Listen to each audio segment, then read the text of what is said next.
我是汤先生，广东潮汕人。12月开始正式进入真正寒冷的季节，推荐大家每天多喝汤，暖身又暖胃。今天呢，我们会用一个平时不是特别起眼的食材——桂圆，给大家做2款养生汤。第一款汤呢，我们会做白芸豆桂圆羊肉汤。今天选用的羊肉呢是山羊羊肉，然后选的是前腿的部位。因为这样的一个部位啊，是比较适合入汤的，并且它熬出来汤的香味会更浓一点点。我们会把它切成3×3×4这样一个麻酱的一个小模块。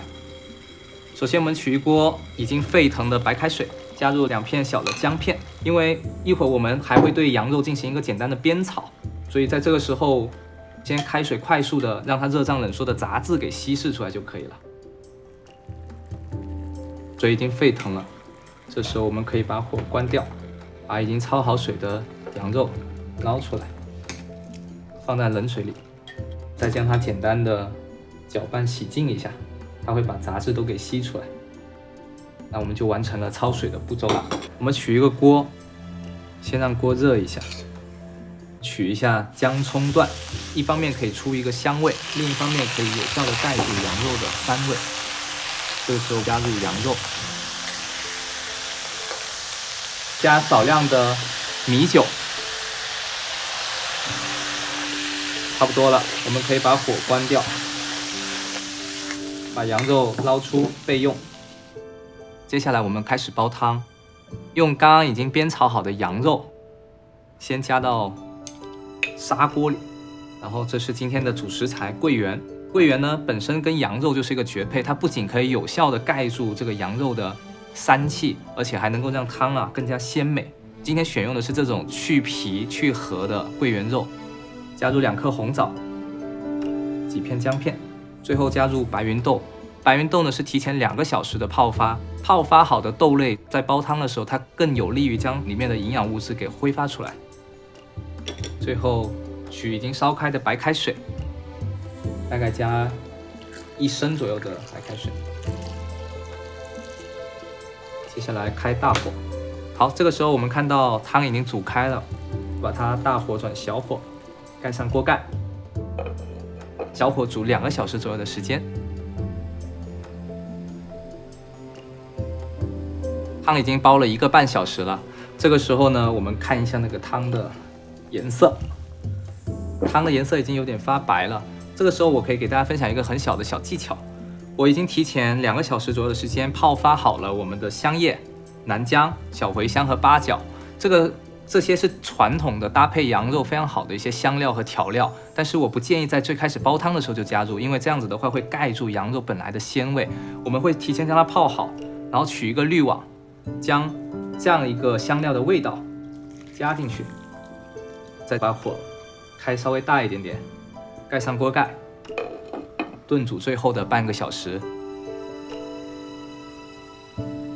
半个小时过去了，这时候我们可以把火给关掉。根据个人的口味，我们可以加些许的盐。好，这样一款汤汁浓厚、益气补血的桂圆羊肉汤就做好了，冬天喝可以提高免疫力哦。好，第2款汤呢，我们来做一款桂圆荞麦小米精力汤，非常适合早餐喝。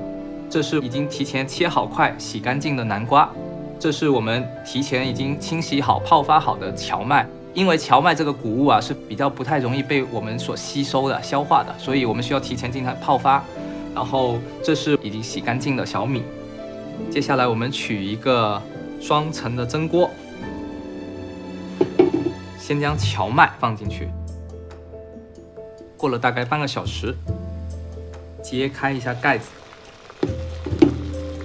把刚刚已经去好皮的南瓜、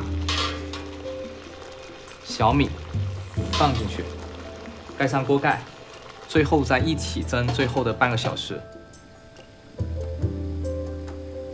好，蒸好的食材呢已经准备好了，取60克左右的南瓜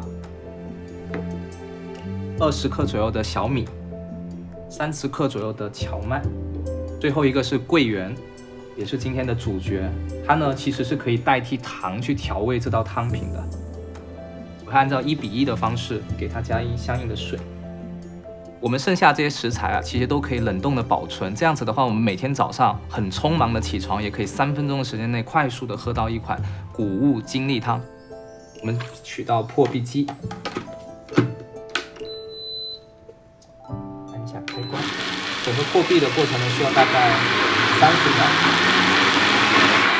打开盖子呢，你就会闻到一个非常香的一个谷物的香气。倒到碗里。你是可以加更多的水或者更少的水，我个人是会把它当成一顿代餐来吃，所以会相对浓稠一点点。最后撒上切成丁的桂圆粒，增加整个汤品的颗粒感。